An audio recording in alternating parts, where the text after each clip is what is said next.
UP के सियासी दंगल में मौजूदा सरकार से उलझने से पहले विपक्ष को अपनी उलझनों का हल निकालना होगा और वक्त रहते कोई ना कोई रणनीति तैयार करनी होगी, क्योंकि बाद में हालात कहीं ऐसे ना हो जाए कि कहना पड़े अब पछताए क्या हो जब चिड़िया चुग गई खेत।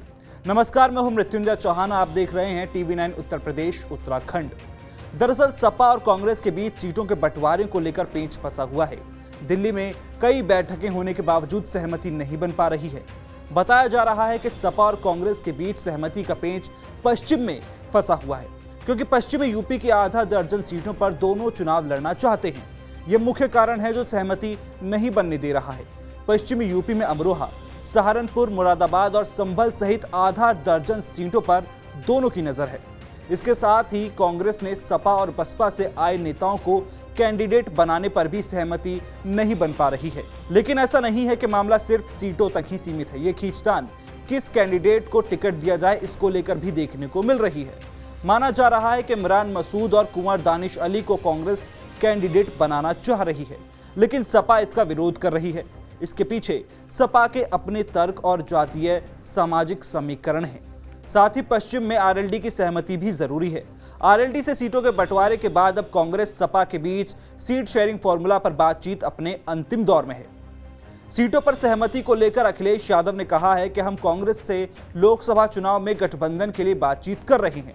दिल्ली में कई बैठकें हो चुकी हैं, जल्द ही बैठकें और होंगी और रास्ता निकाला जाएगा। उन्होंने कहा कि विपक्षी गठबंधन इंडिया को मजबूत होना चाहिए। सवाल सीट का नहीं बल्कि जीत का है। जीत के आधार पर हम सब मिलकर फैसला लेंगे। कांग्रेस को 10 से भी ज्यादा सीटें देने के लिए हम तैयार हैं, बशर्ते वो जिताऊ कैंडिडेट लेकर आएं।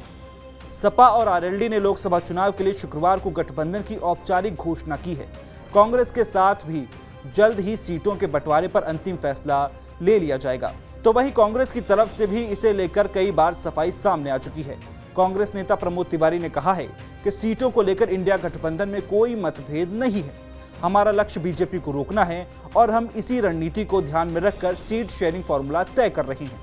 लोकसभा चुनाव में बीजेपी को रोकने का फॉर्मूला बताते हुए उन्होंने कहा कि अलग अलग चुनाव लड़ने से हमारा वोट बिखर जाता है, जिसका लाभ बीजेपी को मिलता है और वो जीत जाती है। लेकिन इस बार ऐसा नहीं होगा। इस बार गठबंधन रणनीति के तहत चुनाव लड़ने जा रहा है। 55% वोट प्राप्त करने की रणनीति बन चुकी है और बीजेपी इस बार 150 से नीचे आ जाएगी।